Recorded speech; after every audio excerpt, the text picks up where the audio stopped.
A violent tornado tore through southern France on August 24th, injuring at least 39 people and damaging around 300 homes.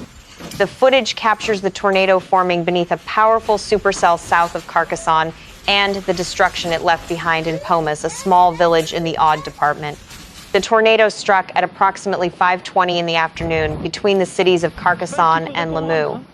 Pomas is home to only about 1,000 people, but within a matter of minutes, much of the community was left severely damaged.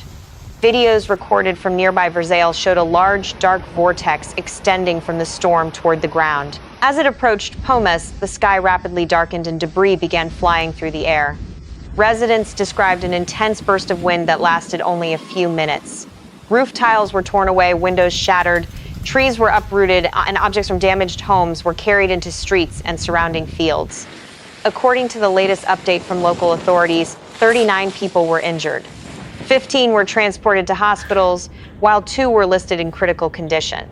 No deaths have been confirmed, and emergency services said no residents remain missing following overnight searches.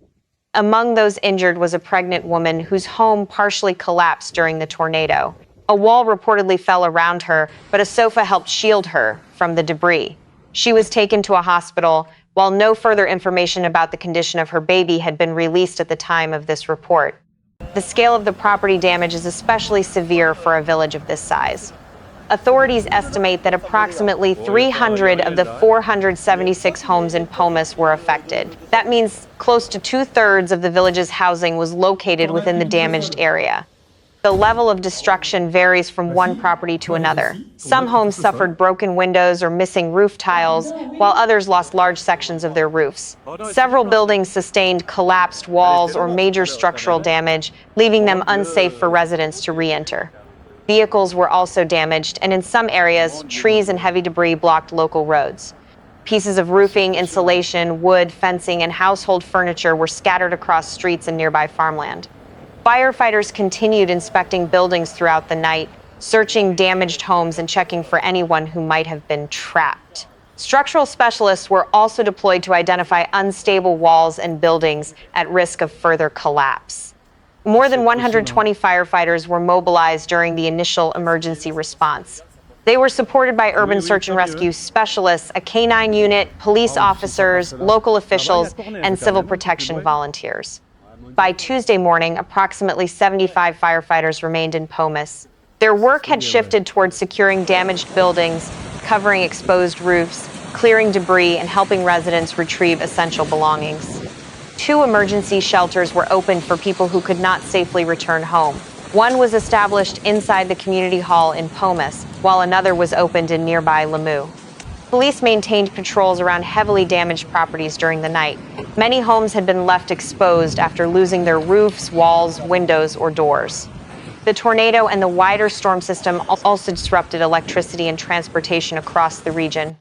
Around 2,800 households in 10 communities across Aude lost power on Monday evening.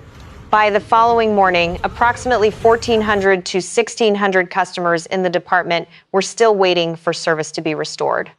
Several roads leading into Pomas remained closed because of fallen trees, debris, and ongoing emergency operations. Rail services and airports elsewhere in southern France also experienced delays and cancellations as severe thunderstorms moved across the region.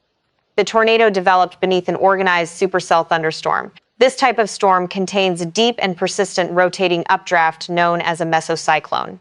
The atmosphere over southern France had become highly unstable as very warm, humid air from the Mediterranean interacted with a cooler weather system moving in from the Atlantic. Strong differences in wind speed and direction at different heights allowed rotation within the thunderstorm to become more organized. The same storm environment produced torrential rain, destructive wind gusts, frequent lightning, and large hail across parts of the Aude department. Nearby weather stations recorded a wind gust of 117 kilometers per hour at Carcassonne Val and more than 100 kilometers per hour at Les Ignons-Corbières. More than 35 millimeters of rain fell within 1 hour at Montolieu, while hailstones measuring between 3 and 5 centimeters were reported in parts of the region.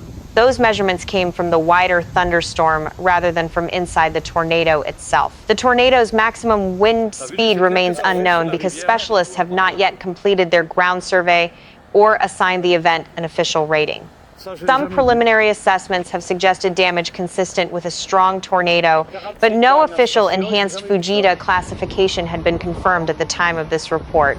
France experiences several dozen tornadoes during an average year. Most are weak or short-lived, making an event capable of damaging hundreds of homes in one village highly unusual. The Aude department has experienced tornadoes before. Historical records compiled by severe weather researchers document 17 events in the department since the 18th century. However, the intensity of the Pomas tornado can only be determined after specialists examine the construction of damaged buildings, the movement of debris, and the continuity of the damage path. Meteo France also cautions that the effect of climate change on the frequency and intensity of tornadoes in France remains uncertain. A warmer atmosphere can hold more moisture and contribute to heavier rainfall, but connecting an individual tornado directly to climate change requires detailed scientific analysis. For residents of Pomas, the immediate concern is recovery. Crews are continuing to inspect damaged homes and restore electricity, while families wait to learn whether their properties can be repaired or must be rebuilt. The tornado lasted only minutes, but for this small community in southern France, the rebuilding process could continue for months.